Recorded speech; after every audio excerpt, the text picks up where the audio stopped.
Fan-made theory के second part की कहानी के एक दूसरे पहलू को हम डिस्कस करने जा रहे हैं। गरुड़ा रॉकी के हाथों मारा गया है। ये खबर केजीएफ बेंगलोर, मुंबई, दिल्ली, यहाँ तक कि दुबई के इनायत खलील तक भी पहुंच चुकी है। गरुड़ा को केजीएफ में उसके ही सैनिकों के आगे मार कर भी रॉकी बेखौफ सबके सामने सीना ताने खड़ा है, क्योंकि 20,000 मजदूरों के आगे सेनापति वानरम के 400 सैनिक रॉकी का कुछ भी नहीं बिगाड़ सकते।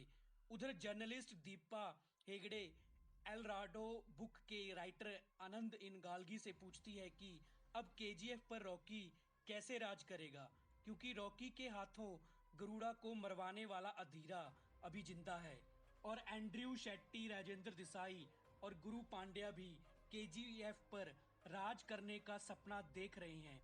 आनंद इनगालगी अपनी स्टोरी को आगे सुनाते हुए कहता है कि रॉकी ने अपनी मां को वचन दिया था कि वो दुनिया का सबसे ताकतवर और अमीर आदमी बनेगा। इसलिए रॉकी वानरम और उसकी सेना को ऑफर देता है कि या तो वो केजीएफ में रहकर ही रॉकी के लिए काम करें या 20,000 मजदूरों के हाथों मारे जाएं। तभी वहां गरुड़ा का छोटा भाई विराट आ जाता है। विराट कहता है कि अब रॉकी ही केजीएफ का राजा है और आज से हम सब रॉकी के लिए ही काम करेंगे। सेनापति वानरम और उसकी सेना को भी रॉकी को ही केजीएफ का राजा मानना पड़ता है। अब रॉकी 20,000 मजदूरों से कहता है कि तुम कई सालों से केजीएफ पर मजदूरी कर रहे हो, लेकिन अब तुम लोग यहाँ गुलाम नहीं हो। तुमको तुम्हारे काम के लिए केजीएफ में वो सब मिलेगा जिसके तुम हकदार हो, लेकिन फिर भी अगर कोई केजीएफ छोड़कर वापस अपने घर जाना चाहता है तो जा सकता है, उसको कोई नहीं रोकेगा। तब मजदूरों का लीडर कहता है कि हम लोगों ने तो केजीएफ से बाहर जाने की उम्मीद ही छोड़ दी थी।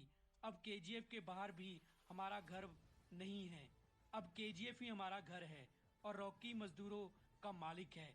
अब रॉकी के पास 400 सैनिक ही नहीं, 20,000 मजदूर जो अब सैनिक बन गए हैं की सेना होती है।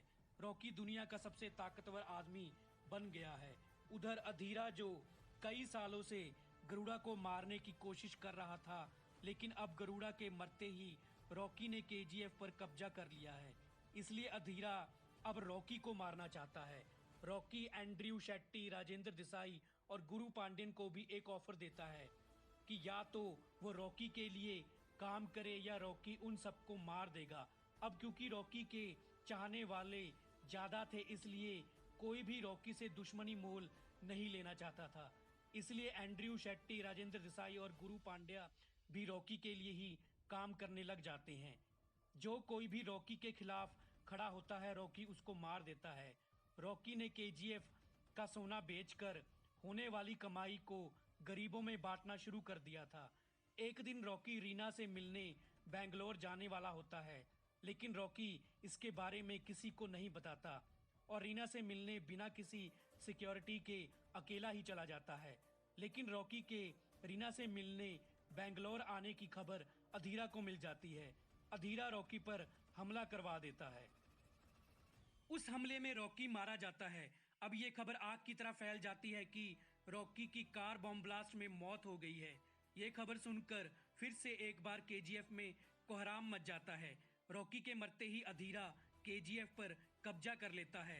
असल में रॉकी के अकेले रीना से बेंगलोर मिलने जाने की खबर विराट ने ही अधीरा को दी थी।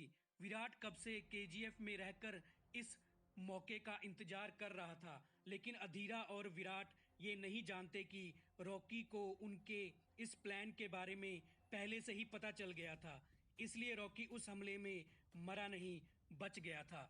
जब अधीरा और विराट केजीएफ में रॉकी के मरने का जश्न मना रहे होते हैं, तभी वहां रॉकी आ जाता है। रॉकी को जिंदा देखकर वो दोनों हैरान हो जाते हैं, जबकि केजीएफ के मजदूर रॉकी को जिंदा देखकर खुश हो जाते हैं।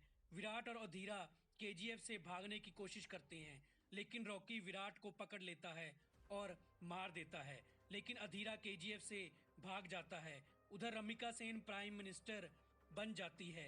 सत्ता में आते ही वो केजीएफ और रॉकी के खिलाफ सबूत इकट्ठे करने लग जाती है। कमल जो शुरू से ही रॉकी का दुश्मन है और रीना से शादी करना चाहता है।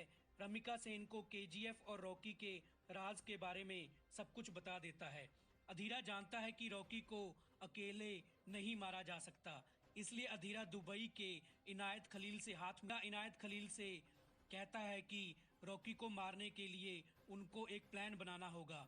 अधीरा शेट्टी, एंड्रयू, गुरु पांड्या को भी अपने इस प्लान में शामिल कर लेता है, लेकिन वो राजेंद्र देसाई को रॉकी के खिलाफ तैयार नहीं कर पाता, क्योंकि राजेंद्र देसाई अपनी बेटी रीना देसाई के रॉकी से प्यार करने के कारण रॉकी को मारना नहीं चाहता। सबसे पहले अधीरा कमल के हाथों रीना को किडनैप करवाता है और फिर राजेंद्र देसाई से कहता है कि वो रॉकी को बताए कि कमल ने रीना का किडनैप कर लिया है और बदले में वो रॉकी को अकेले में मिलना चाहता है। अधीरा फिर राजेंद्र देसाई को भी मार देता है। अब रॉकी रीना को कमल से बचाने अकेला ही केजीएफ से निकल पड़ता है। रॉकी के केजीएफ से निकलते ही इनायत खलील अपनी सेना लेकर केजीएफ पहुंचता है। इनायत खलील अपनी सेना के साथ केजीएफ पर हमला करता है और फिर केजीएफ के सैनिकों और सेनापति वानरम को भी मार देता है। फिर इनायत खलील केजीएफ के बाहर चारों तरफ बॉम्ब बिछा देता है। फिर जब रॉकी रीना को बचाने केजीएफ से बाहर आता है तो अधीरा रॉकी को रास्ते में ही रोक लेता है। अधीरा रॉकी को कहता है कि हमने केजीएफ के मजदूरों और रीना को मारने का प्लान बना लिया है और एक तरफ तुम्हारी गर्लफ्रेंड रीना है और दूसरी तरफ तुमको अपना मसीहा मानने वाले मजदूर। देखते हैं तुम एक ही समय में किसको बचाओगे। तभी वहां कमल भी रीना को लेकर आ जाता है। तब रॉकी कहता है कि मुझे तुम लोगों के प्लान के बारे में पहले से ही पता था, इसलिए मैंने पहले ही केजीएफ के मजदूरों को एक सेफ जगह पहुंचा दिया था और वानरम को तो मरना ही था, क्योंकि कई सालों तक उसने बेकसूर मजदूरों को मारा था। तब रॉकी कहता है कि अब केजीएफ में सिर्फ इनायत खलील और उसके सैनिक हैं। रमिका सेन ने भी रॉकी के खिलाफ डेथ वारंट इशू कर दिया है और केजीएफ पर इंडियन आर्मी का हमला होने जा रहा है, लेकिन रमिका सेन ये नहीं जानती कि हमले के समय ना तो रॉकी केजीएफ में है और ना ही केजीएफ के मजदूर। इसलिए इंडियन आर्मी इनायत खलील और उसकी सेना पर हमला कर देती है और उनको वही केजीएफ में ही मार देती है। इधर रॉकी अकेला ही अधीरा और उसके आदमियों का मुकाबला करता है। एंड्रयू और शेट्टी भी रॉकी को मारने वहां आ जाते हैं, लेकिन रॉकी उन सबको ही एक एक करके मार देता है। फिर अधीरा और रॉकी के बीच में फाइट होती है और रॉकी अधीरा को मार देता है।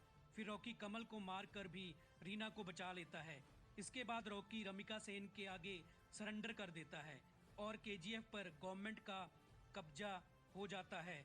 अब केजीएफ एक सरकारी संपत्ति बन जाती है। रॉकी के सरेंडर करने के बाद लोगों ने उसके जेल जाने का विरोध करना शुरू कर दिया था और पुलिस के खिलाफ जुलूस निकालने शुरू कर दिए थे। आखिरकार सरकार ये डिसाइड नहीं कर पाती कि रॉकी हीरो था या विलन, इसलिए गवर्नमेंट ने रॉकी को कहीं अंडरग्राउंड कर दिया। अब कोई नहीं जानता कि रॉकी कहाँ है।